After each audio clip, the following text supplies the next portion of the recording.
ورحمۃ اللہ وبرکاتہ۔ آیت نمبر 10 تک نے تو ہم لوگ اردو میننگ جان لیا تھا کہ اردو میننگ کیا ہے۔ پارہ نمبر 1 جو ہے الف لام میم۔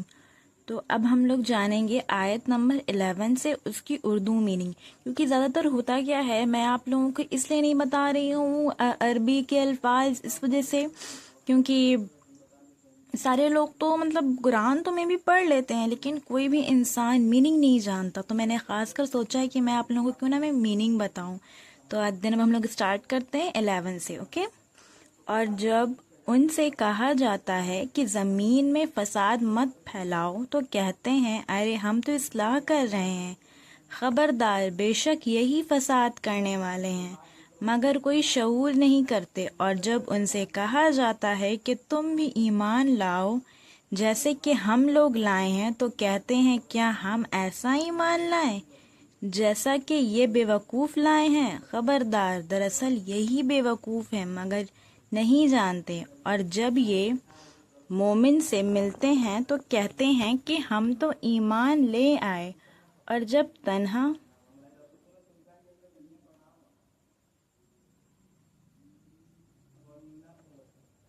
جب مومن سے ملتے ہیں تو کہتے ہیں کہ ہم تو ایمان لے آئے، اور اب جب تنہا اپنے شیطانوں میں جاتے ہیں تو کہتے ہیں ہم تو تمہارے ساتھ ہیں، ہم تو ان سے مذاق کرتے ہیں۔ اصل میں ہوتا یہ ہے کہ ہمیں لگتا ہے کہ ہم انسان کو بے وقوف بنا رہے ہیں لیکن ہم کبھی کبھی اپنے آپ کو بے وقوف بناتے ہیں۔ آیت نمبر 15۔ اللہ ان منافقین سے مذاق کرتا ہے اور وہ ان کی رسی دراز کر رہا ہے تاکہ شرارت اور سرکشی میں بھٹکے رہیں۔ یہ وہی ہیں جو ہدایت کے بدلے گمراہی خریدتے ہیں، نہ تو ان کا تجارت مفید ہوئی اور نہ ہدایت ہی ملی۔ آیت نمبر 17۔ ان کی مثال تو اس شخص کی مانند ہے جس نے اندھیری رات میں آگ جلائی اور جب اس کے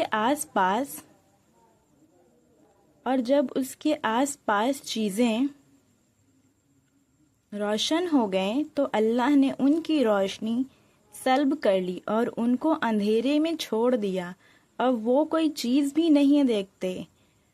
وہ بہرے ہیں، وہ گونگے ہیں، سو وہ اب واپس نہ ہوں گے۔ یہ مثال ان منافقوں کی ہے کہ آسمان سے مہ برس رہا ہے، میں اندھیرا ہے اور گرج اور چمک ہے۔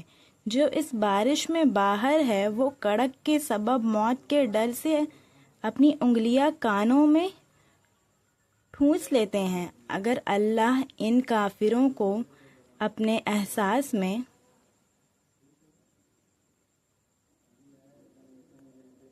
کہ بجلی کی چمک ان کی بینائی اچاک لے جائے، جب بجلی اپنی روشنی ڈالتی ہے تو وہ اس میں چل پڑتے ہیں اور جب اندھیرا ہوتا ہے تو وہ کھڑے کے کھڑے رہ جاتے ہیں۔